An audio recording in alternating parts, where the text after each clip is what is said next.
was new tires, new aggressive tires. You can see those knobbies on there. They're massive. So these tires are not as soft as the balloon type tires I took off. Ride on, juggle, let your spirit be free, with the wind at your back and the whole world. Hey, I told you I knew where I was. Juggle, let your heart be your guide, in the depths of the thunder, it's your rant and your ride. Alrighty, hallelujah. So this should be a quick ride from my last video. As you know, if you watched my last video, I got a rear flat tire, had to push my bike out of El Dorado Canyon because I don't do flat repair. You know, I probably should, but scratched up the rims pretty good. I mean, I got some really good scratches in the rim. I thought I was gonna dent it and make it wobble, but it seems to be okay, just scratched up. So the upgrades I did was new tires, new aggressive tires. You can see those knobbies on there. They're massive. So these tires are not as soft as the balloon type tires I took off. These are taller, not the sidewall. Sidewall is shorter, but with the height of the knobs and the sidewall, they're taller than the old tires. The old tires were more squishy and balloon type, and I was really surprised how well they worked. I would have put tires like these on this bike a year ago, and I had planned on it, but the original tires that came with it worked better than I ever expected, and I didn't get a flat for 2 years. It was really unusual the way I got that rear flat, but anyway. And I put a new seat on it.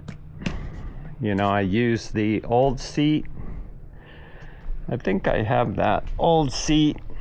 I used this seat for ever since I had the bike, right? So it wasn't that bad as far as comfort goes, but here was the issue. Every time you rode it and torqued on it, and I'm not a huge heavy guy, but you can see the seat would always bend, and I would manipulate it to bend it back. Well, that's what that looks like. So I have this seat on my other mountain bike, and I bought that seat for the first e-bike that I gave my daughter. This one you can see, and that seat is awesome. So anyway, I'm gonna go for a quick little ride over here in my backyard, and then tomorrow I'll probably go back to El Dorado to finish up my ride in El Dorado. Hallelujah.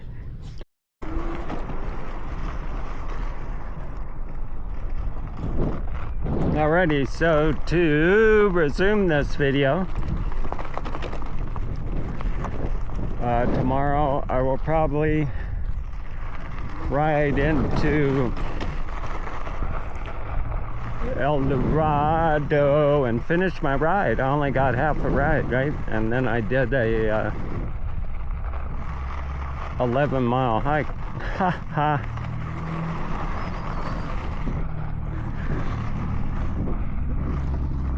So I was going to do a lot of upgrades. Some of the upgrades didn't work out, and I'll explain that. I still might do an upgrade to the rear tire with a foam insert. They make a foam insert for it where you won't get flats from goat heads and sticks and that kind of stuff. And I was gonna order that and put it in. I mean, I rode this bike for 2 years basically, right, before I got a flat on the rear tire. I still can't tell you 100% I even know why I got the flat. I know I had low tire pressure in the back tire. I said that on my last video, which could have contributed to the flat. I mean, there's a such thing as a pinch flat. Usually a pinch flat is with low tire pressure and the rim pinches the tube. But I mean, the hole that was in the tube was so tiny, and even on the tire, and it wasn't next to the rim, it was kind of in the middle of the sidewall. So I'm still not even certain that it was a pinch flat. I mean, yeah, it could have been, because I had low tire pressure and I was riding through all those rocks. But you know, when I got the flat, I was on a flat surface of road, and I kind of rode over some broken sticks, and then all of a sudden it was flat. So I could have pinched it in the rocks on the sidewall, and then it gave out right at that moment. It's hard to say. I just can't pin it down to, yeah, that's what happened. Pinch flats on my motorcycle, you know, it looks like a pair of lips on your tube when you get a pinch flat, and the rim bites the tube. And that isn't what it looked like at all. It just looked like a little tiny puncture on the sidewall. And the sidewall of the original tires is like paper thin. It's almost as thick as a pair of jeans, you know? I mean, it's super, super, super thin. Let's see how these tires do in the sand. I know my other tires, you know, being almost like balloon tires, they really were. I mean, they handled sand amazingly.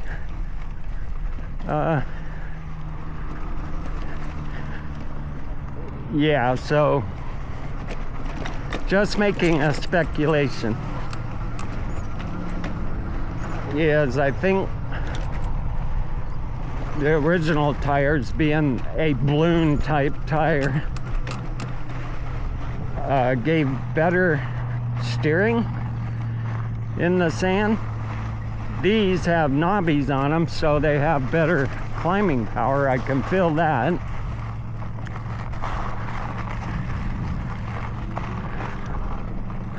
But the balloonier, softer tire, the original one,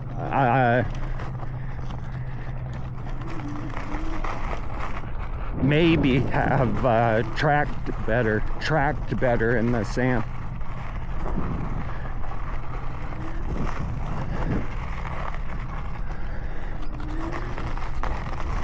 So let me see if I can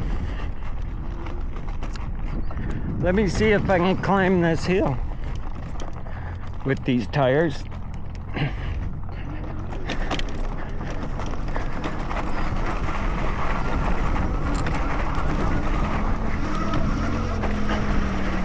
Oh yeah, no problem.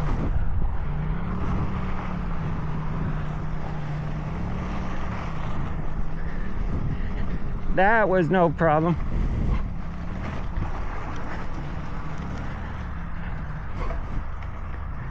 And this sand is wet right now. And I do have more tire pressure in these tires at the moment than I usually run in my e-bike, which I may change. It says right on the side of this tire, inflate to 40 psi. I'm like, yeah, not a chance, Bubba. So I looked at a lot of fat tire e-bike fat tires that would be available for this bike. I don't think there's as big a selection as there was a year ago. However, the selection was still okay. I bought this set of tires because of one review on YouTube, and these were actually the last set of these tires that were available, and they were on Amazon. I looked for them in other places.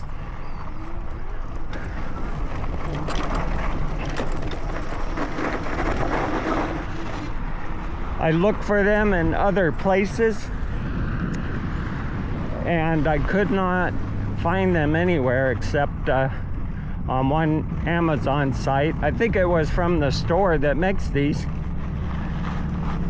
but I don't know if they're going to discontinue them. So it actually said I was buying the last set available, is what it said. So I'm like, oh, okay. So I might have bought the last set available. So you can see they're pretty knobby, like a motorcycle tire. I think the most popular available replacement tire, I'm gonna get the name wrong. Yeah, I think there's a U-verse and an All-Stop. You know, I want to say Allstate. That's insurance. I think it's All-Stop or something. I'm saying it wrong anyway, but it didn't have big gaps in between the knobs, and the knobs were flatter. It was more like a 60/40 tire for a motorcycle. So I had a pair on my XR400 that I rode for a while, but not a real aggressive tire. I mean, it did fine, and there's knobs there. It just doesn't have as much space in between the knobs like this. So they'd probably do better in goat heads, you know, where goat heads couldn't get in between the tire. This tire, if you rode through goat heads, you know, they'd stick in there pretty easy. So as far as flat protection for goat heads, these tires aren't them. Would have been the other tire, but I wanted a more aggressive tire for El Dorado Canyon climbing and for when it snows. So I'm trying to keep this video short. A couple other upgrades I tried to do, and I think I figured out why it didn't work on this bike. So there was another fella who has a SMLRO bike, and he posted on YouTube the upgrades he did to it. And I saw that video, you know, like 2 years ago. So 2 years ago, I believe, you know, I bought the same stuff that he put on his bike. And then while I had this bike down and apart, I went to put that stuff on it that I've had for 2 years. Yeah, see, I think the balloon tires float over that stuff better than this tire. It tracks straighter. But like I said, I have 5 pounds more air in these tires than I usually run. I'm at 15. I usually run like 10 pounds, so when I go on El Dorado tomorrow, I may air it down. So what the upgrades were that I had sitting in boxes for 2 years was a different gear set, a different freewheel gear cassette, which would give a lower low and a higher high, which would have benefited this bike hugely.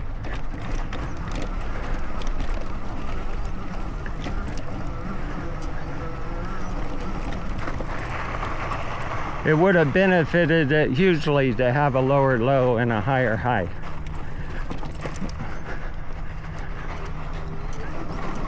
So that and a new derailleur, an upgraded derailleur to work with the freewheel cassette, the gear cassette. Well, I put it on this bike and it didn't work. The offset on the freewheel cassette was wrong. It stuck out farther away from the hub. And on top of that, I couldn't get the derailleur to adjust. To go, it would shift all the gears in the middle, but it wouldn't do the highest gear and it wouldn't do the lowest gear. And I'm not a bicycle guy, right? I work on motorcycles, not bicycles. So it could have totally been my fault.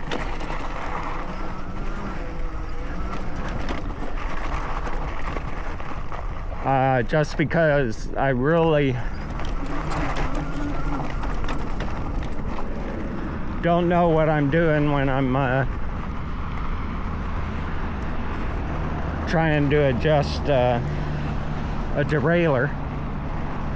I mean, I'm not horrible, but the derailleur's got to be pretty close to working already. Then I can touch up the settings, you know, putting on a new derailleur and then trying to make it work. That's probably where my problem was. Anyway, I went back to the stock stuff, and after I did that, I'm thinking, well, quite possibly I bought that gear cassette and the derailleur for my first SMLRO, the one I gave to my daughter. So it's a very similar bike to this one. There are differences, but it's super similar to this one, and that's probably when I bought that stuff was when I had that bike. And it was for that bike, not this one. So that's probably why none of that stuff worked on this bike. Because I'm like, how did that guy get that stuff to work on this bike? So it was probably for the bike my daughter had, because I've had that stuff sitting around for a while and just procrastinating because I didn't want to take everything apart yet. So anyway, I didn't get to upgrade the derailleur or the chain ring set, which is okay. I mean, it's not horrible the way it is. It would just be mainly easier, you know, if you ran out of battery. If you ran out of battery, you'd be able to pedal it easier.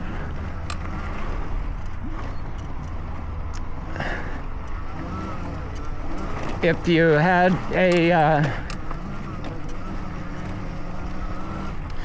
lower gear or a higher gear, whichever one that is. I think they call the little one the high gear and the big gear ring the low gear. So,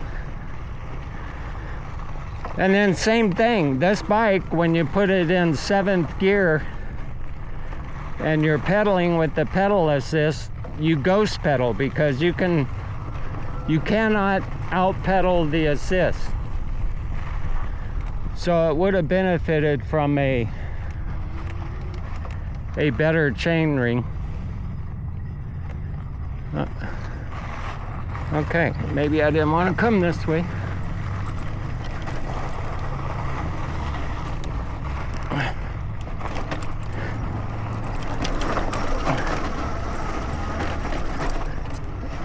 And then again, maybe I did. That was like super easy.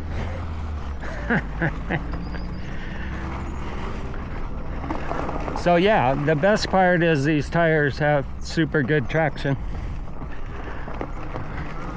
Doesn't mean they'll work better in rocks,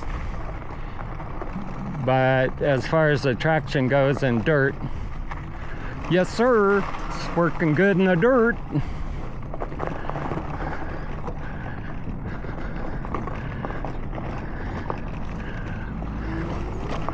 So anyway, you know, I'll probably rant about the same stuff a little bit tomorrow. But that's my rant. This is probably over 20 minutes long already. Probably more like 30 minutes long, so I'll probably leave for El Dorado about 10 and see how far I get in El Dorado. Anyway, I don't want to run my battery all the way down because that'll shorten how far I can go in El Dorado. Oh, well, one thing to mention, because these tires are so much more heavy duty, they're not quite as wide as the balloon tires, even though they're wide, but they are taller because of the knobs, even though the sidewall's not as tall as the balloon tires. The sidewall, definitely the tread, you know, but the sidewall is easily double the thickness of the original tire, maybe 3 times as thick. It's a thick sidewall, so I shouldn't be getting pinch flats. Shouldn't be getting any pinch flats, no such thing. Because they are rigid tires and they have a wire bead, tire bead. I don't know if the original tire had a wire tire bead, but I don't think it did. So these tires are beefcake, right? They advertised them also as flat resistant, so not as flat resistant as the Allscape tires. I think that's what they're called, Allscape. Just because of that tread pattern on the Allscape covers more of the carcass of the tire, not so knobby. But that's my rant. You know, I'm not going to test how well they don't get a flat by riding through goat heads. That's not the intention. I could have put those on. But these things have really good climbing ability. They hook up. They hook up, man. And it's not bad in sand. I think they have better forward momentum. It's just, they just don't steer as well in the sand as the balloony tires. But I'm gonna say again, I only had 10 pounds in those tires, and right now I have 15 pounds in these to see how they ride with 15 pounds. So that's it. I am going home and make this video and set up for tomorrow, and it'll be fun. This bike has been a blast. I'm trying to talk my friend into getting one. He's got a old school mountain bike. I say old school, it's not assisted, but it's a bomb mountain bike. It's a GT. The thing is awesome. You know, it probably weighs 25 pounds and it's got all the trick stuff on it. But I'm just gonna say, for the price I purchased this bike, And what it does and the fun I have on it is priceless. Priceless. So anyway, that's my story. I'll be back tomorrow. Hallelujah.